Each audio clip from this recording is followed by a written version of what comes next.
여러분 안녕하세요. 반갑습니다. 김혜영입니다. 여러분 혹시 발표 좋아하세요? 아마 자신있게 저 좋아해요 라고 손드는 분은 없을 겁니다. 오늘 강의를 들으시면요. 발표 이제 나도 해보고 싶다, 할 수 있다 생각 드실 거예요. 그렇게 만들어 드릴게요. 여러분이 잘 알고 계시는 이 모든 것을 다 가진 한 사람이 있어요. 이 워렌 버핏도요. 청중 앞에서 말하는 게 너무 두려웠대요. 이 긴장감에 구토를 할 정도였다고 하는데요. 그러면서 자기 이름조차 말할 수 없었다라고 알려져 있습니다. 발표 나만 두려운가? 나만 이렇게 어려운 거야? 라고 생각하셨다면요. 아니에요. 이건 보편적인 감정입니다. 미국에서 조사했어요. 사람들이 가장 두려워하는 것이 뭘까라는 것을 조사했더니 바로 발표 공포증이었습니다. 이 대중 앞에서 말하는 게 가장 큰 두려움이라고 했고요. 2위가 뭐였을까요? 바로 죽음이었어요. 이제는 이 감정이 나만 그런 게 아니구나 인식하면서 그 감정 위에서 좀 춤을 어떻게 출 수 있을까 고민해야 할 때입니다. 저는 대학 시절에 사실 배우는 게 너무 많다 생각해요. 그런데 프리젠테이션 능력을 여러분이 지금 갖춰두면요. 두고두고 평생 쓸모 있을 겁니다. 혹시 이 프레젠테이션에 대한 고민이 있으시면요. 오늘 잘 오셨습니다. 저도 생각해보면 어릴 때는 남들 앞에서 말하는 게 너무 싫었어요. 그래서 혹시 나를 지목하진 않을까 이 필사적으로 눈맞춤을 피한 기억이 있었는데 여러분도 있으시죠? 그랬던 제가 여러분과 같이 학부를 졸업하는 시점에 이 온갖 대학생 프레젠테이션 대회를 앞장서서 누비고 다니게 되었어요. 이 1등만 했다라는 건 아니었는데 그냥 그 순간 자체를 즐기게 됐다라는 거죠. 그런데 즐기니까요, 더 잘하고 싶어지더라고요. 그리고 제가 직장 생활을 할 때에도 이 프레젠테이션은 제 경력의 경로를 설정하는데 아주 큰 도움이 됐습니다. 오늘 그 이야기를 한번 나누어 보려고 하는데요. 오늘 수업을 마치면 여러분은 프레젠테이션 할 때 필요한 기술이 뭔지 설명할 수 있습니다. 또 스토리텔링 기법을 활용해서 이 청중의 관심을 사로잡는 방법 설명할 수 있을 거고요. 그 기술을 여러분의 발표에 자유자재로 적용할 수 있다면 성공적인 수업이 되겠네요.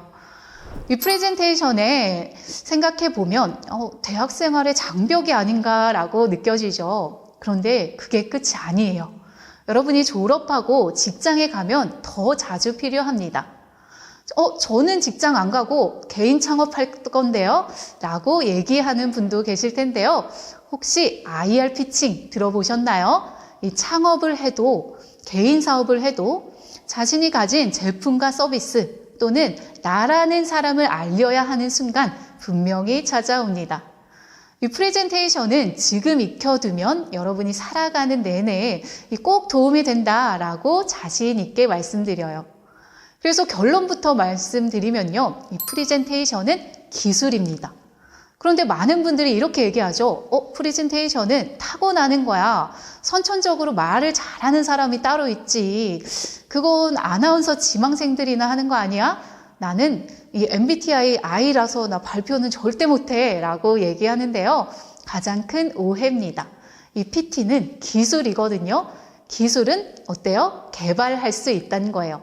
우리가 줄넘기 배울 때 자전거, 코딩, 종이접기 이런 거 배울 때 생각해 보세요. 이 기술은 학습하고 연습하고 계속 시도하면요. 개선할 수 있는 영역입니다. 그래서 프레젠테이션 기술의 핵심은 뭘까요? 네, 스토리예요. 그래서 여러분의 말에 스토리텔링을 조금만 더 하면 이 메시지가 강력해지고 더 설득력 있는 발표를 할 수 있다는 거죠. 그래서 지금부터는 이 프레젠테이션이 뭔지, 내 발표를 빛나게 하는 이 말은 어떻게 해야 하는지 알아보겠습니다. 이 프레젠테이션이 뭘까요? 이 사전적으로는 어떤 사실이나 결과, 작품 따위를 이 세상에 널리 드러내서 알린다라는 뜻을 가지고 있어요. 여러분이 팀플을 하고 발표하는 것은 어떤 의미가 있을까요? 이런 조사를 해봤더니 이런 아이디어가 있고요. 이런 게 있고 정보를 알려드립니다. 라는 의미가 있죠. 더 나아가서 이런 근거가 있기 때문에 우리 팀에 투자 좀 해주세요. 라고 설득하는 의미도 있습니다. 이 스타트업이란 드라마 다들 보셨나요? 네, 예쁜 수지 씨가 나와서 저도 참 재미있게 봤는데요. 이 회사의 제품과 서비스를 멋지게 발표하는 장면, 이걸 IR 피칭이라고 하는데요. 수많은 기업들이 대중을 상대로 제품이나 서비스를 알리고 우리한테 투자 좀 해주세요. 우리한테 관심 좀 가져주세요. 라고 설득을 요청하는 발표입니다. 그렇다면 이게 여러분이 매일 만나는 교수님 강의랑 뭐가 다를까요? 이 교수님 강의 스타일은 참 다양하죠. 제가 대학교 때 저는 경영학과를 나왔는데 기업금융론 교수님의 별명이 책 읽어주는 남자였어요. 그런데 생각해 보니까요, 책 읽어주는 교수님을 사실은 욕할 게 아니더라고요. 왜냐하면 본질에 충실하고 계셨거든요. 이 강의를 영어로 하면 렉처잖아요. 이 렉처의 어원은 read, 그러니까 읽어서, speak, 말해주다 라는 불어에서 출발했습니다.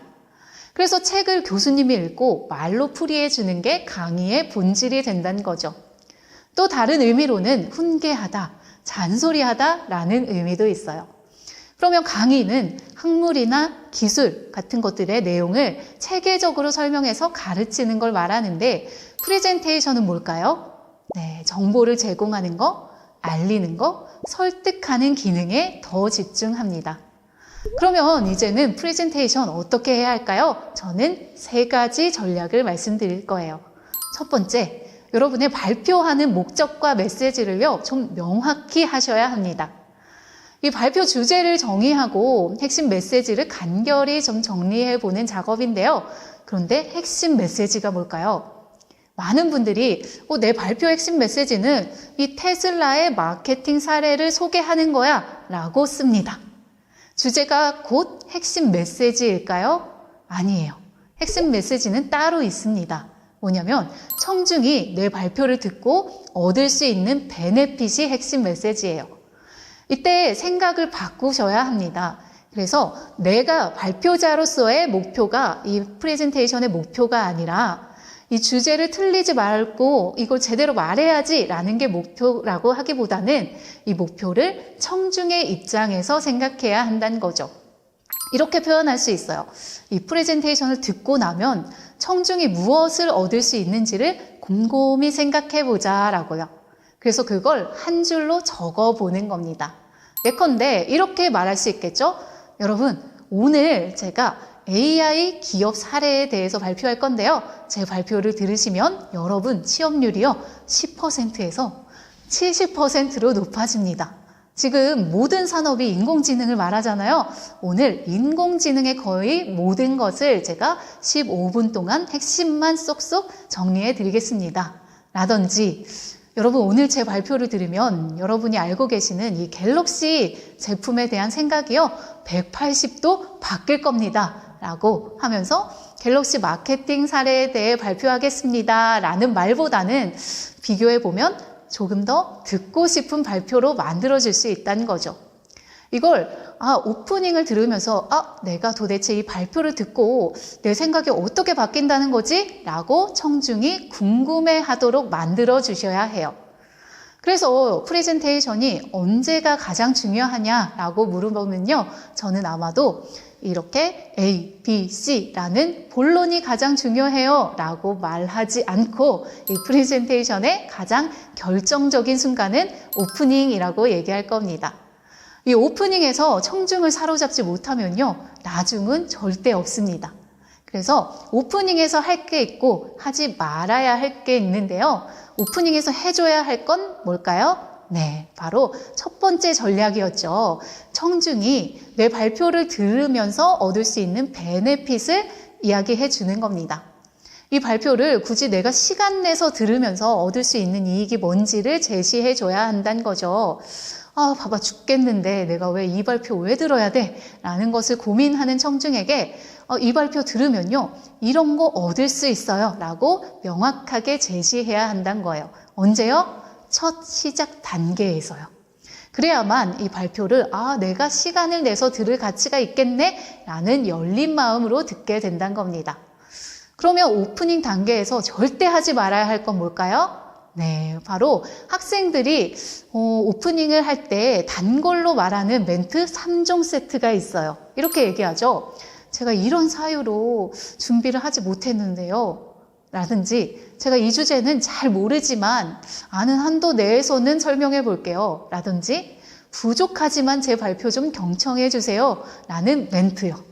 여러분도 혹시 오프닝에서 이런 말 하셨으면요. 절대 오프닝에서는 이런 말을 하시면 안 됩니다. 생각도 하지 마세요. 이 청중은 이 발표자가 등장함과 동시에 기대를 합니다. 그런데 그 기대하는 결정적인 순간에 부족하지만, 모르지만, 제가 준비를 못했지만 하고 기대를 꺾어버릴 이유가 있을까요? 없습니다. 그래서 좋은 프레젠터를 여러분이 꿈꾸신다면 이제는 내 발표를 듣고 얻을 수 있는 베네핏을 한 줄로 정리해 보고요. 그걸 프레젠터의 말로 뱉어 주셔야 합니다. 바로 오프닝 단계에서요. 그래서 오프닝 단계에서 발표를 드려야 하는 이유를 여러분이 만들어주지 못하면 청중의 마음은 이제는 떠날 수밖에 없다라고 말씀드려요. 두 번째 전략은요. 프레젠테이션 오프닝에서 베네핏이 뭔지를 알렸다면 이제는 본격적으로 내용을 구성해 봐야 한다는 겁니다. 여러분 그동안 발표 내용 어떻게 구성하셨나요? 저마다 방법이 있겠지만 제가 유명한 언어학자 한 분을 소개해 드리려고 해요. 바로 세계적인 언어학자 이 데이비드 크리스털인데요. 이렇게 말했어요. 우리가 말이라는 것을 하기 위해서는 5가지 절차를 밟아야 한다라고 했어요. 무슨 발표를 하는데 절차를 밟아요? 라는 생각하실 텐데요. 이 5가지 과정을 거쳐보면요. 확실히 달라질 겁니다. 첫 번째, 착상, 말하고 싶은 것을 고르는 단계예요. 두 번째는 배열, 어떤 순서로 말할지를 정할 거고요. 세 번째는 표현, 어떤 식으로 말할지를 선택하는 겁니다. 네 번째는 암기예요. 말하고 싶은 것을 외울 거고요. 5번째, 발표죠. 이제 비로소 말을 하자라고 이야기합니다. 첫 번째 착상은요, 말하고 싶은 것을 고르는 과정이에요. 여러분의 핵심 키워드를 찾으셔야 합니다. 이 넷플릭스에서 흑백 요리사 다들 보셨죠? 이 셰프들이 최고의 요리를 하기 위해서 경연을 하는데요. 이런 말을 해요. 음식은 제대로 된 재료를 고르는 게 중요하다라고 해요. 그러면서 이 잘 고른 재료를 좀 이분하게 익히는 게 중요하다라고 말하잖아요. 여러분의 발표도 그래야 합니다. 딱 3가지의 핵심 키워드만 고르시면 돼요. 저 말하고 싶은 게 너무 많다라고 생각하셨다면요. 그걸 쭉 포스트잇에 적어서 나열해 둔 다음에 3가지의 상위 키워드로 묶어내면 됩니다. 여러분 3의 법칙 다들 알고 계시죠? 우리의 뇌가 정보를 받아들일 때요. 1개, 2개는요. 정보가 너무 적어. 이거 뭔가 부족한데? 라고 생각해요. 그런데 4개 이상의 정보는 어떻게 받아들일까요? 이거 너무 많다, 복잡하다 라고 생각해요. 적절한 건 3이에요. 그래서 3을 적음의 끝이자 많음의 시작이다 라고 표현하는데요. 가위바위보, 상중하, 신호등의 빨강, 노랑, 파랑, 정반합, 서론, 본론, 결론, 삼세판, 삼총사 다들 알고 계시죠?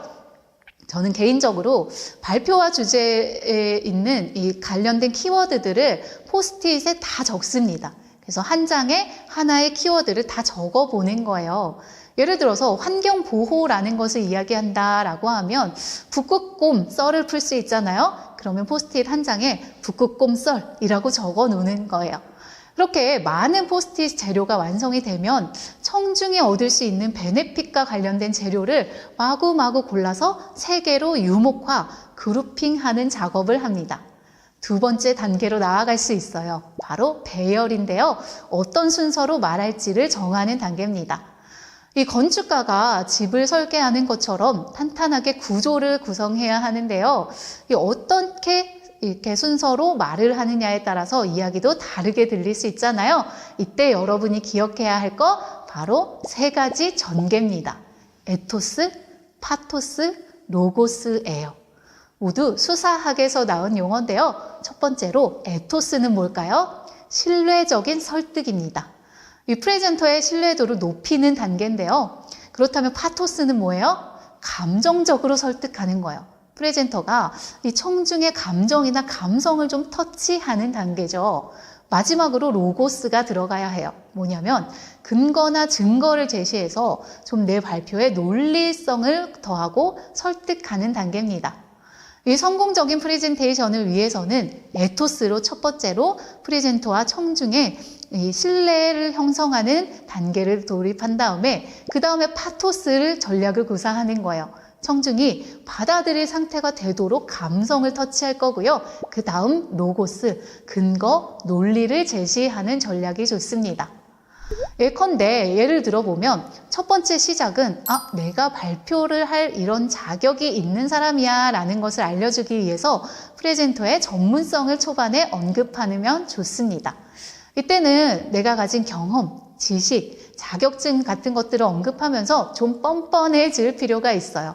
그러면 당연히 부족하지만, 모르지만, 준비를 많이 못했지만 이런 말은 절대 하지 않아야 한다는 거죠. 오히려 내가 이 분야에는 최고 전문가다라는 생각으로 발표해야 한다는 겁니다. 청중은 내용을 받아들이기 전에 먼저 발표자, 그러니까 프레젠터, 말하는 사람을 받아들이기 때문입니다.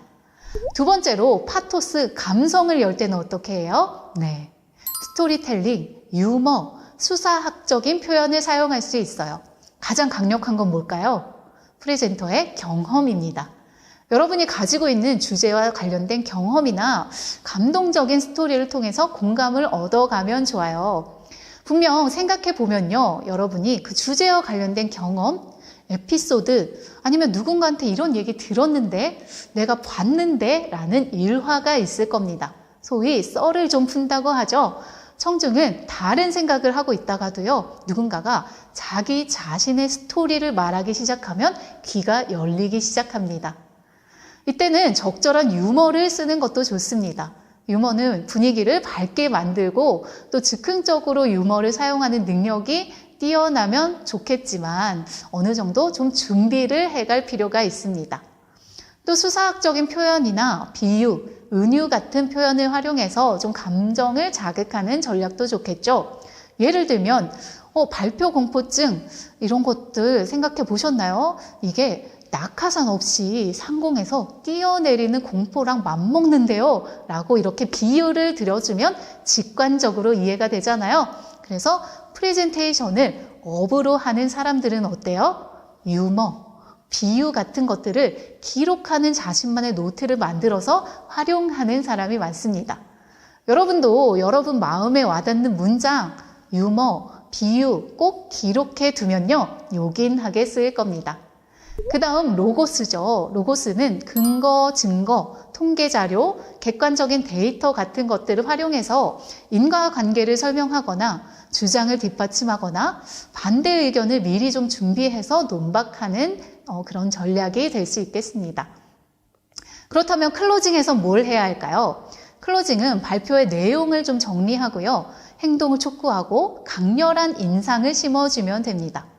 의외로 마무리 어떻게 하지? 고민하는 분들이 있는데요. 이렇게 하죠. 본론을 쭉 전개하다가 갑자기 들어주셔서 감사합니다 라고 퇴장하는 분들이 많아요. 그런데요, 생각해 보세요. 우리는 가장 최근에 들은 메시지를 기억하잖아요.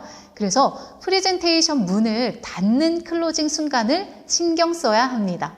그래서 이때는 주요 메시지를 요약해 주면 돼요. 오늘 내가 발표를 이렇게 했는데요. 여러분 1, 2, 3 기억하시죠? 그 중에서 가장 중요한 건 이것입니다 라고 짚어주는 거죠. 그 다음으로는 뭘 할 수 있을까요?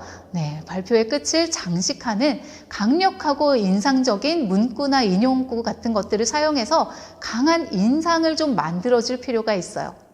여러분의 주제를 구글에 좀 검색해 보면요, 명언도 있고 유명인들의 말과 행동 같은 거, 이미지 찾을 수 있잖아요. 마지막에 활용하실 거고요. 그 다음으로 마지막 멘트는 반드시 행동을 촉구하는 전략을 구사하시면 됩니다.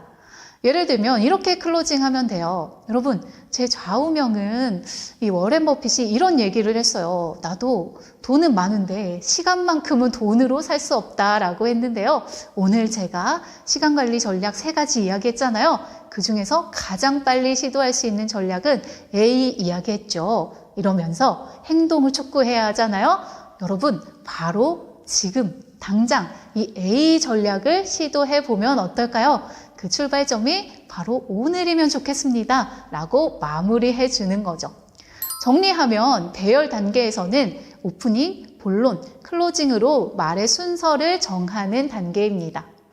그렇다면 이제는 데이비드 크리스털이 말하는 3번째 표현을 어떻게 해야 하냐 고민할 차례인데요. 이 포스트잇 구조도를 놓고 여러분의 입말로 반드시 말이라는 것을 해볼 필요가 있습니다. 글과 말로 표현하는 것은 좀 다를 수 있거든요. 이때 중요한 건 말하기는 반드시 단문으로 짧게 말하는 겁니다. 문장이 지나치게 길어지지 않도록 의미 단위로 단문으로 끊어서 말하는 연습을 해보세요. 또 중요한 건 청중의 입장에서 들었을 때 처음 듣는 용어가 있을까? 뭔가 생소한 단어가 있을까? 이런 게 있다면 쉬운 말로 표현해주면 됩니다. 그 다음 암기 단계에 돌입하겠죠.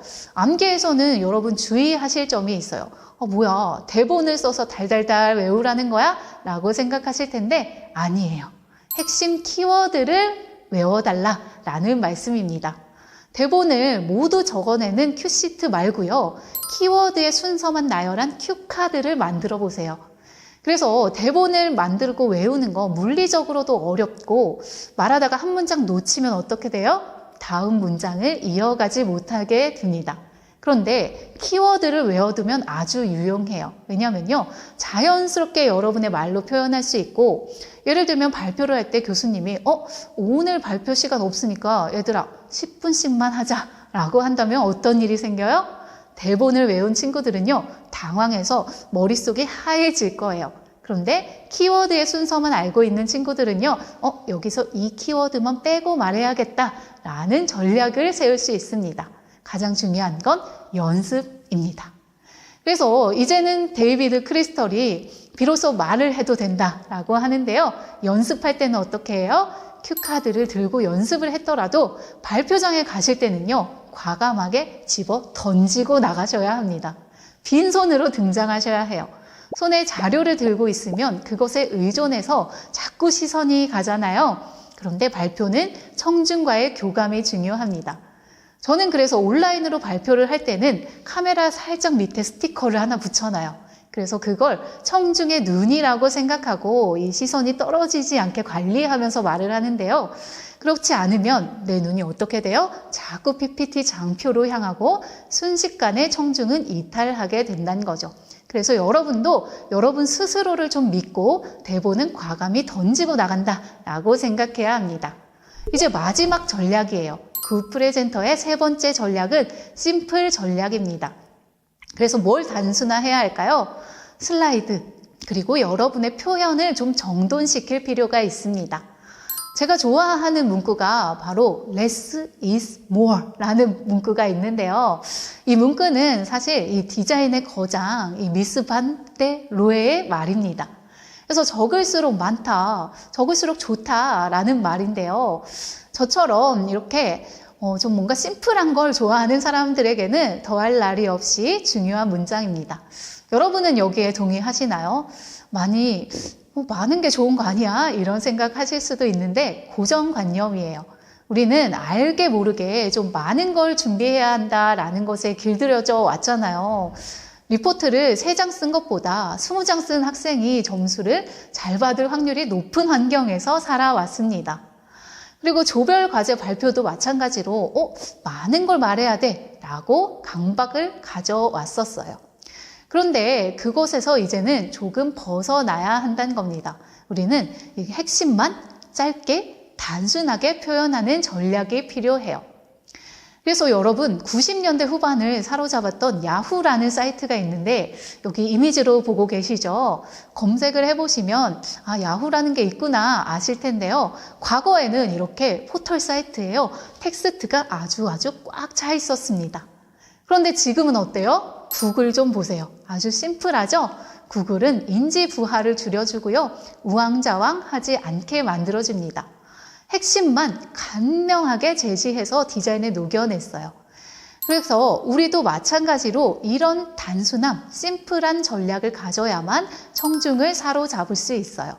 그래서 우리가 가지고 있는 PPT는 텍스트를 버려야 합니다.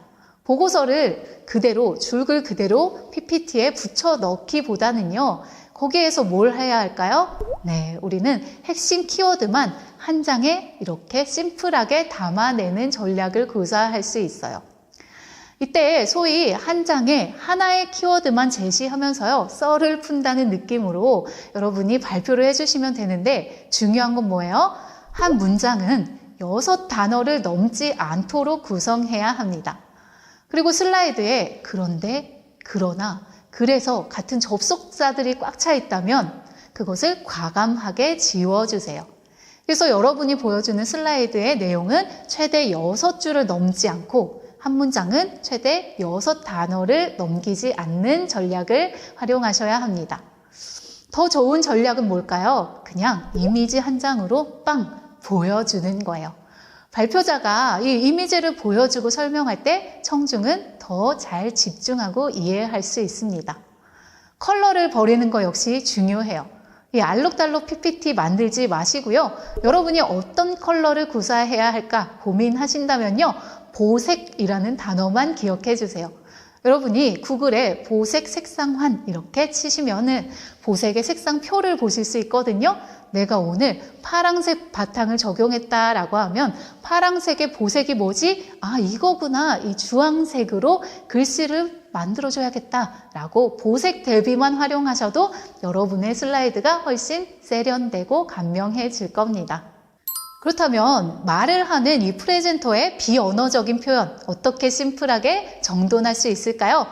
저는 발표를 앞두면 하는 3종 세트가 있어요. 그래서 여러분에게 마지막으로 좀 추천을 해드리려고 하는데요. 첫 번째, 내 상체에 반경 있잖아요.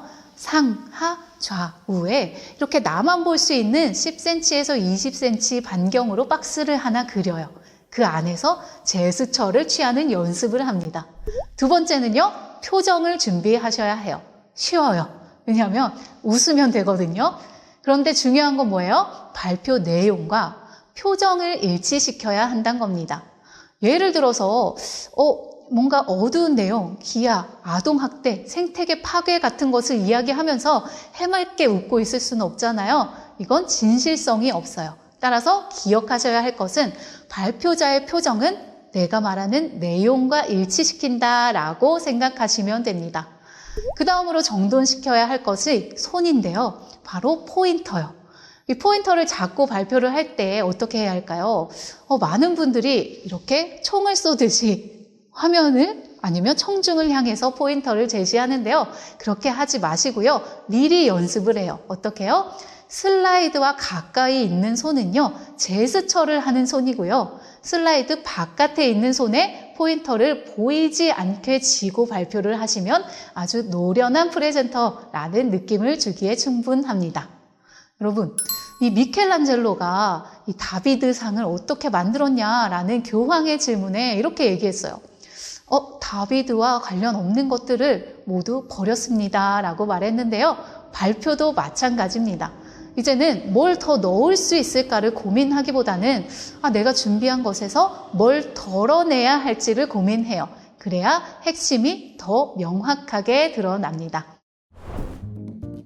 오늘 우리가 굿프레젠터의 3가지 전략을 얘기했죠. 첫째, 발표의 핵심 키워드를 정리하자라고 했어요. 그 키워드가 뭐였죠? 청중이 얻을 수 있는 베네핏을 한 문장으로 적어보자라고 했고요. 두 번째는 뭐예요? 네, 여러분의 발표의 시작과 결말을 어떻게 자연스럽게 구성할 수 있는지에 대해서 얘기했습니다. 마지막 전략은 뭐였을까요? 네, 심플하게 PPT 그리고 비언어적인 표현을 정돈하자라고 얘기했습니다. 혹시 여러분 앞에 마법사가 나타나서요, 한 가지 능력을 줄게, 골라봐 라고 하면 어떤 능력을 이야기하실 건가요? 저는 개인적으로 스피치 능력이요. 왜냐하면 이렇게 적절한 말로 누군가를 잘 설득해낼 수 있다면 잃어버린 모든 거 다 찾아올 수 있기 때문이에요. 말에는 그만한 힘이 있다는 겁니다. 다시 처음으로 돌아가서요. 이 프레젠테이션은 타고나는 게 아니라요. 기술입니다. 기술은 연습하면 충분히 바뀔 수 있고 개발할 수 있는 영역이니까요. 이제는 좋은 프레젠터로서 장기간 그 연습을 시작해 주시면 좋겠습니다. 고맙습니다.